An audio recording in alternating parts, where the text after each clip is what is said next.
Hello friend, welcome to your YouTube channel pupil teacher. तो कैसे आप सब? आशा के सब बढ़िया हो गए, स्वस्थ हो गए। आप सभी को पता है कि हम एचपी टेट की प्रेपरेशन कर रहे हैं और आज के लिए हम साइकोलॉजी सेक्शन को शुरू किया है। तो आज की वीडियो में हम कुछ ऐसे मोस्ट कंटेंट को उठाया है जिसमें हमारा हेरिडिटी एंड एनवायरनमेंट हो और हमारा सोशलाइजेशन और हमारा एक मैस्लो की थ्योरी। ये तीन मोस्ट इंपॉर्टेंट कंटेंट जिनके बारे में हम बात करेंगे। बहुत ही इजी टॉपिक है और बहुत ही आसान टॉपिक है जो कि आपके पास आते हैं और हर साल आते हैं, रिपीटेड है। और इनसे जो क्वेश्चन भी आते हैं वो भी बहुत आसान आते हैं। बस थोड़ा आपको इस टॉपिक को समझना होगा आखिर इस टॉपिक में बताया क्या गया।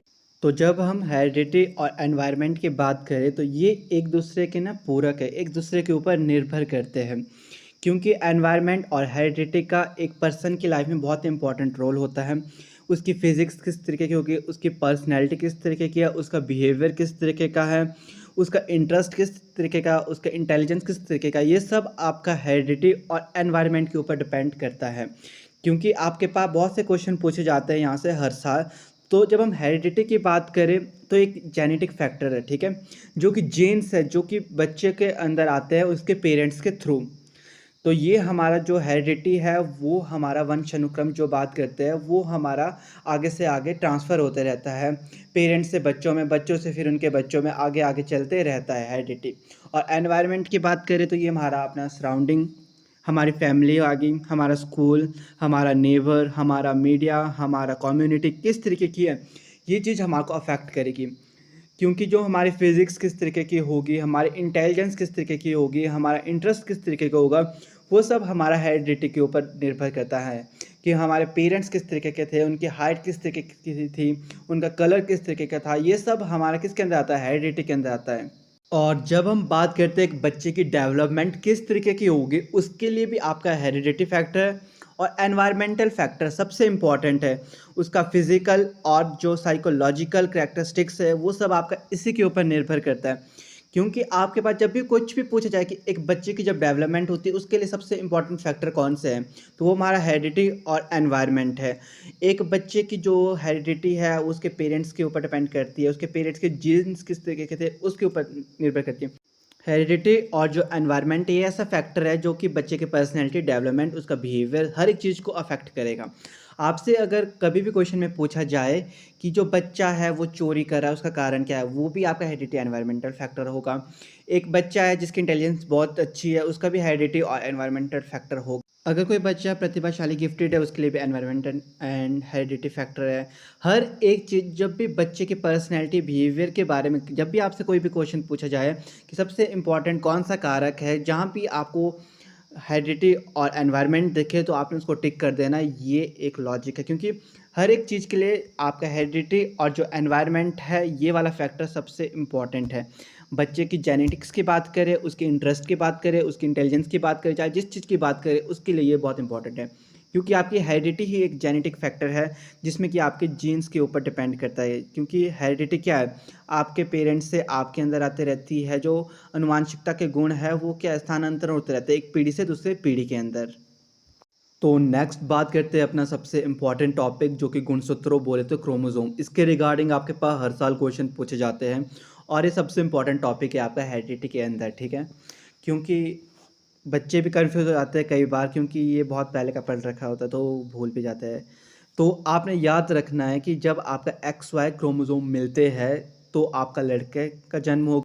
यदि एक्स और एक्स क्रोमोसोम मिले तो आपके पास लड़की का जन्म होगा। क्योंकि आपसे क्वेश्चन ही ये पूछा था सबसे इजी कि अगर एक्स वाई गुणसूत्रों का मिलन होगा तो किसका जन्म होगा, तो लड़के का जन्म होता है, ठीक है। अगर आपके पास एक्स एक्स गुणसूत्रों का मिलन होगा तो लड़की का जन्म होता है। यहाँ से ये क्वेश्चन आपके पास पूछा जाता है। और एक और क्वेश्चन यहाँ से पूछा जाता है कि प्रत्येक कोशिका में कौन सा गुणसूत्र पाया जाता है, तो उसमें आपके पास एक्स क्रोमोसोम जो एक्स गुणसूत्र है वो पाया जाता है। क्योंकि एक्स देखो आपके पास लड़की के अंदर भी होता है और लड़के के अंदर भी होता है। तो ये भी आपके पास पूछा जाता है कि प्रत्येक कोशिका में कौन सा गुणसूत्र पाया जाता है, तो वो आपका एक्स होता है। तो इसका तो इतना ही टॉपिक है। नेक्स्ट बात करें अपना सोशलाइजेशन, जो कि बहुत ही इंपॉर्टेंट टॉपिक है आपका। तो जो आपका ये वाला टॉपिक है ना, समाजीकरण, सोशलाइजेशन, ये सबसे इजी टॉपिक है और इससे भी आपके पास हर साल क्वेश्चन आते हैं। आज जो भी हम ये तीन टॉपिक कर रहे हैं इन तीनों टॉपिक के रिगार्डिंग आपका हर साल क्वेश्चन पूछे जाते हैं। तो सोशलाइजेशन होता है क्या, समाजीकरण, जब हम समाज में मिलते हैं, जुलते हैं, एक दूसरे से बातें करते हैं, एक दूसरे के प्रति इमोशंस, लव, अफेक्शन हो, तो वो हमारा सोशलाइजेशन है।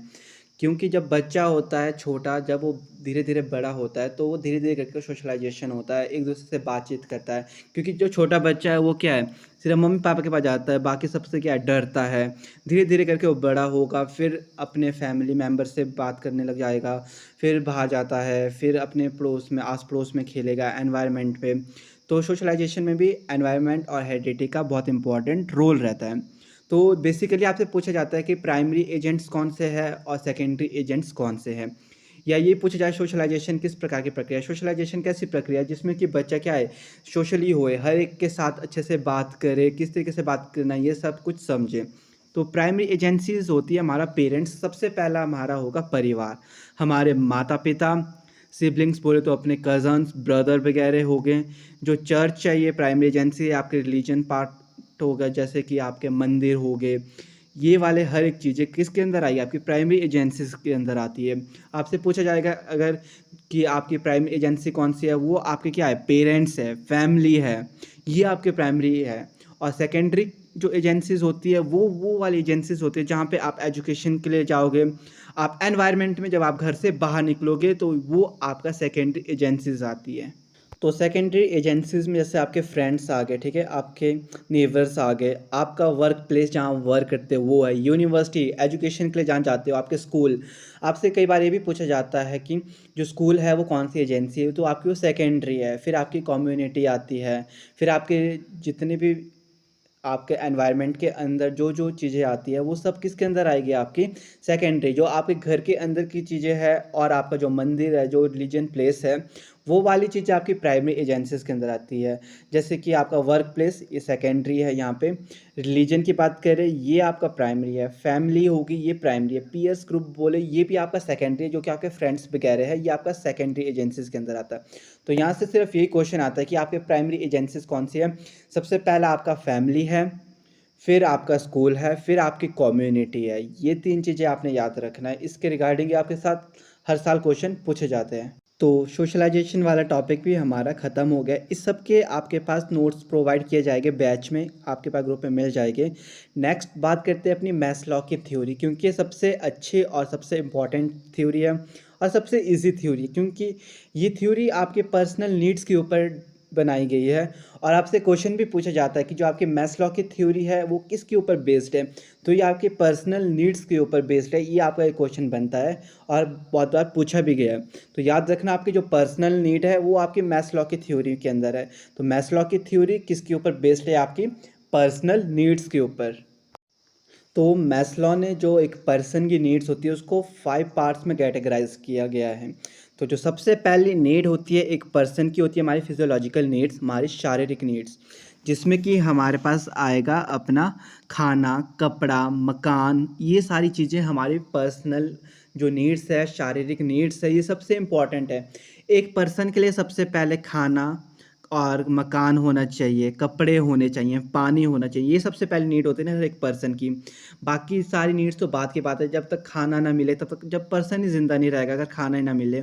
तो खाना, कपड़ा और पानी और मकान, ये पर्सन की सबसे पहली नीड होती है, शारीरिक नीड। ये आपसे पूछा जाता है कि पर्सन की सबसे पहली नीड कौन सी होती है, तो आपने बताना है वो शारीरिक नीड होती है। और कई बार ये पूछा जाता है कि शारीरिक नीड्स के अंदर क्या क्या आएगा आपके लिए, उस खाना आएगा, पानी, शेल्टर और क्लोथ, ये आपकी कुछ पर्सनल जो फर्स्ट नीड्स होती है। तो नेक्स्ट बात करें पर्सन की सेकंड नीड्स। आपसे पूछा जाता है क्वेश्चन में जो पर्सन की सेकंड नीड्स कौन सी होती है, तो आपकी सेफ्टी और सिक्योरिटी, ये आपकी दूसरी नीड्स है, जिसमें कि आपकी हेल्थ आएगा, employment, property, family and social ability. क्योंकि जब पर्सन के पास रोटी, कपड़ा, मकान आ गया है, फिर उसकी दूसरी नीड आ जाती है ना। क्योंकि एक पर्सन एक चीज़ में सेटिस्फाइड नहीं होता, क्योंकि हर एक पर्सन अलग अलग चीज़ों को, सब चीज़ों को अचीव करना चाहता है अपनी लाइफ में। जबकि जो आपकी सेफ्टी और सिक्योरिटी की बात करें, आपको एम्प्लॉयमेंट होनी चाहिए, क्योंकि नौकरी होगी तब आपके पास सेफ्टी होगी, एक सिक्योरिटी होगी, फैमिली होगी तो जो फैमिली है वो भी आपकी इसके अंडर आ जाती है। आपकी हेल्थ होगी, प्रॉपर्टी वगैरह, क्योंकि प्रॉपर्टी होगी तभी तो आप रहेंगे कहीं जगह पे। तो सेफ्टी और सिक्योरिटी यही चीज़ें हैं। जब तक आपके पास पैसा नहीं है तब तक आपके पास सिक्योरिटी कैसे होगी, क्योंकि सिक्योरिटी का मतलब ये है ना कि आपको अपने जीवन को सिक्योर बनाना है, अपने आमदनी को बढ़ाना है, अपने लाइफस्टाइल को चेंज करना है, ठीक है। तो जो हमारी सेकंड नीड होती है वो होती है सेफ्टी और सिक्योरिटी।